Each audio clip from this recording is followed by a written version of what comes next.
set, where them hands, where them holes, where them throws, you know what I'm saying? Cecil. This is why I train in martial arts. If you want to talk about why I train in martial arts, this is yet another example, because you can be killed in this world just for doing your job, just for enforcing the rules. By the time of this video, a lot of you have heard about a security guard, Calvin Munerlyn. I think that's how you say his name. He asked a young lady who was there with her family, he asked her to put a mask on because they had a law in their state that said that you have to wear a mask when you come into the store. They have that rule where I'm living at right now. We have to wear masks before we go into the store. And you just got to wear a mask, and if you don't, you know, you could probably be fined or that type of thing. I don't know if you could be arrested. But see, this is an instance where I really wish that for stuff like this, instead of security guards, I really wish they had armed police officers doing this, and at least two, not just one person, two people who are authorized to use deadly force. Why? Because something like this could happen.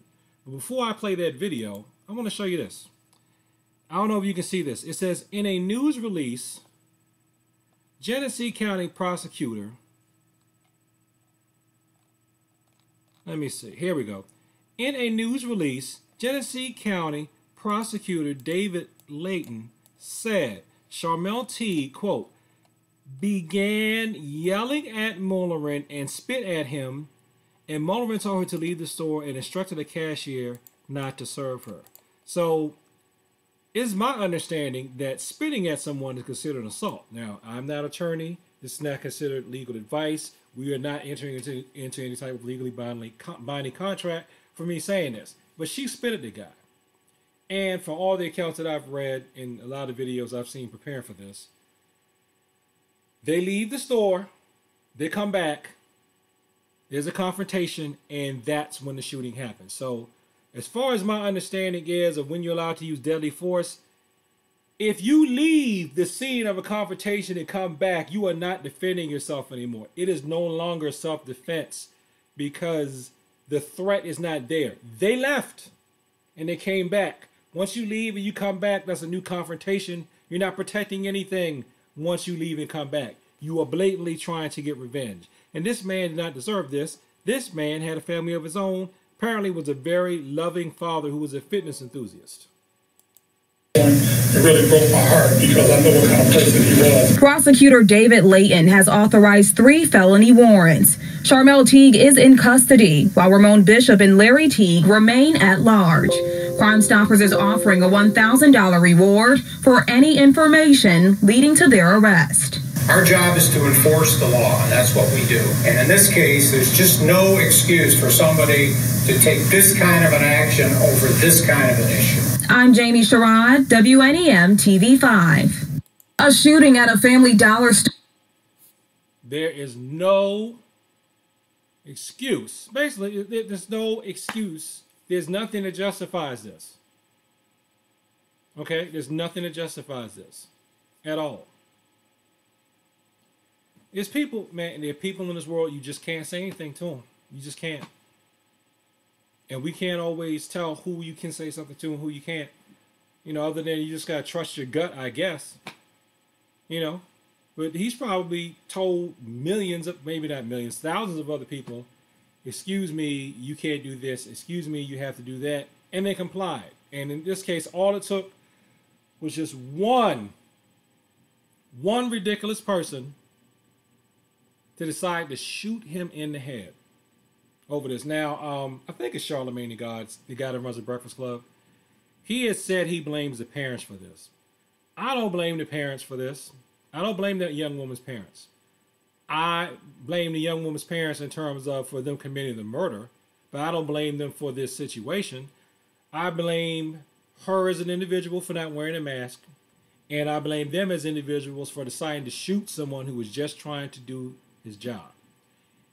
And there's a son/brother that was also involved in this. I blame him too for wanting to fight someone because someone told his sister to wear a mask during the middle of a pandemic. Now, could the martial arts have prevented the situation? I don't know.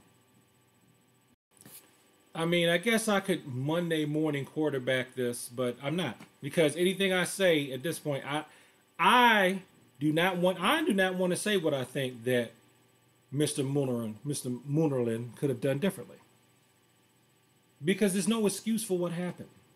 Absolutely none. There's no justification for this. He didn't like grab anyone and was trying to choke them to death, and then the father says, oh my goodness, I'm trying to pull this guy off my daughter or my son or my wife, and he just won't stop. I have no choice, I have to shoot him. He didn't attack the father and was holding the father down on the ground and was choking him and hitting him or kicking him, and the father's like, oh my gosh, I gotta pull out my gun and shoot this guy, he's gonna kill me. Or the daughter sees him and says, he's going to kill my dad. I have to pull out a gun and shoot him because he won't stop. We've told him to stop. We've tried holding him down. We can't break him loose. And he's just continuing to assault. There was nothing like that.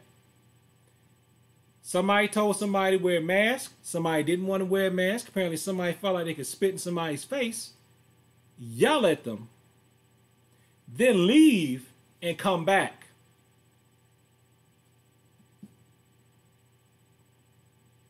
See, this is another thing. I did another story video that reminded me of something that happened to me years ago. And that people swear, I think people really thought I was making this stuff up and exaggerating this. I was just looking for a pity party. I swear I think they think that. Now y'all know better. And see, this reminds me of yet another time when I was living in this certain area. I'm not going to call it out. But I will say it's not where I grew up. Not my hometown. But I lived there for a while. So I was thinking about getting a part-time job as a security guard, and I asked if I could be armed. And of course, see, this is a point I wanted to make too. Young people. Now I know when you're young, you don't have a lot of life experience, and you feel like the people who are older than you are wiser and they know more. And yeah, that's usually true 9 times out of 10. But if something doesn't feel right in your gut, I don't care how old the person who's trying to bring shame on you is. If your gut just doesn't feel right, don't trust it. Because what happened was, I was talking to somebody about doing some part-time security work. Saw the thing. And the first thing I asked was, because I was thinking about the stuff I learned in reserve, 2 things. I was like, am I going to be on this post by myself? Is there going to be another person here so I can have somebody, watch my back? Nah, we just had one person. We don't need to hire 2 people, blah, blah, blah. All that. We don't need to hire 2, only need 1 person. Just need to know how to talk to people, Cecil. Right? And my second question was, can I be armed? Even if it's just, I can only be armed in the store, and if they leave the store, I can't do anything. But can I be armed? Would I be armed? Would I be able to carry a firearm? You don't need to be armed. You blah, blah, blah, blah, blah. You just got to talk to people, Cecil. If it gets that bad, just call the cop. Okay, there's something wrong with you, right? It's something wrong with me. Because my instincts tell me that if I talk to someone and they don't like it, they might shoot me. Right? This is what my spidey sense is tingling in me. Which is why I asked. Right? I had nothing else to go on other than my instincts, my intuition, I guess, and military training. Telling me it might be good for me to have a weapon, and maybe somebody, maybe, I've seen some people that look unstable. They look like, oh my gosh, they might shoot someone if they say the wrong thing to them. But I didn't have this incident to go on, per se, right? But my instincts were telling me, you might want to be armed. So, like I said, young people, if we can learn anything from this, is that this is possible. Someone may kill you. Yes, just because you ask them to follow a rule. Yes, it can happen. Does it happen all the time? It obviously does not happen all the time. Otherwise, no one would shop at Family Dollar stores anywhere ever. So we know it doesn't happen all the time. We know it is a rare situation. Just because people still shop at Family Dollars. But that doesn't mean it's not impossible. And it doesn't mean that you're totally being unreasonable because you want to be armed or because you want a partner while you are securing the store. If anybody wants to say anything to you because your instincts are telling you this, you now have a thing in the media that you can refer to that they should have heard about. Okay? So I like to analyze things like this just because, and you know, if any of my students are watching this, first of all, this is the type of thing that I wouldn't want to take class time to go over. Because this is really more in the realms of self-defense, violence management, I guess you could call it for lack of a better term, and violence experience. You don't have time to experience every possible type of encounter in the world and still stay a felony-free civilian. You just don't. Okay? If you're not a police officer, you're probably not going to run into this type of stuff all the time because you're just not. If you don't have the misfortune to have to live in a rough and tumble area where you see people and you develop that sixth sense so that you can tell, stay away from this person, I can talk to that person, you know, and if you're really young, if you're not even, you know, you're not even grown yet, unless you're growing up in a really bad area or you have people who are going to, you hang with them, you're probably on your way to jail. You don't have the time to develop the mental repertoire to refer back to something. So you can at least refer back to stuff like this. Just know, again, if your instincts are telling you that I shouldn't even say anything to this person looks so unstable that they might, you know, try and shoot me. You're not being a coward. You're not being a punk. You're not being a whatever. I was going to say another word. I'm not going to say that word in another language. You're not being weak. You're not being a coward, okay? You're not being a coward. You're probably being smart, whether your friends agree with you or not. Just, you know, sometimes it's just nothing you can do, you know? And all this man was doing, I know I'm going on like 15, 20 minutes about this. All this man was doing was his job. And he got killed for doing his job. We live in a world where it's possible for you to be killed just for doing your job or even just for jogging. And you can't go, if I'm around X race, I should expect Y behavior.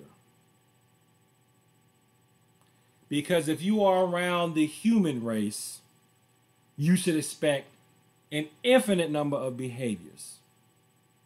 Unless you can find a way to go into environments that have less crime, low crime. Notice I didn't say no crime.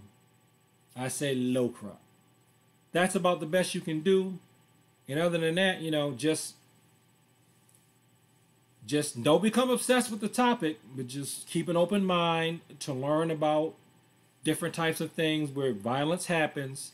See if you can garner any wisdom from it so that you can make it less likely to happen to you. Because you don't want to dwell on it, because you don't want to dwell on it so much that you put it into your subconscious and then you attract it. Okay? You don't want to do that. And you also don't want to totally ignore it and put that in your subconscious so that when something's happening, it doesn't register. You have to find that middle way, if I may borrow from Buddhism, to where you acknowledge it, try to learn from it, move on. Because we can't cover everything in class, and you cannot punch, kick your way out of everything. You can't throw, pin, choke everything out of everything. You know, you can stick to your tenets. But sometimes even sticking to your tenets may not be enough. You're just going to have to learn some psychology to learn how to diffuse situations, if at all possible. So thanks for watching this video. Like, comment, subscribe. Please share this with people that talk about the martial arts. God be with the Munerlyn family. This don't make no sense. Not at all. And peace, and thank you for your time. Where them kicks at? Where them hands? Where them holes? Where them throws? You know what I'm saying?